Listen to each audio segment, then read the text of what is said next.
রাধে রাধে বন্ধুরা, কেমন আছো তোমরা সবাই? আশা করি তোমরা সবাই ভালো আছো আর আমরাও ভালো আছি। তো এত লং ট্রেন জার্নি করে এসে মায়ের ভীষণ শরীর খারাপ করছিল, ইনফ্যাক্ট আমারও করছিল।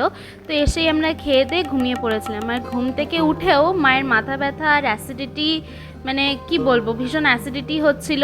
তো আমি মাকে বললাম যে ওই সব ছাড়ো, তুমি আমার সাথে বাইরে চলো, তাহলেই তোমার মনও ভালো হয়ে যাবে, তোমার শরীরও ভালো হয়ে যাবে। তো আমরা এই যে বেরিয়ে পড়েছি টোটো করে।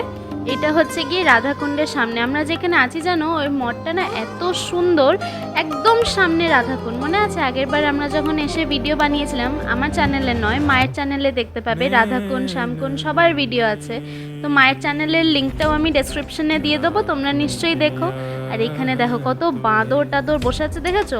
কিন্তু এই বাঁদরগুলো এই বৃন্দাবনের উপদ্রবী বাঁদর নয়, এখানে ছিনাঝাপটি করবে না কিছু, তাই নিশ্চিন্ত।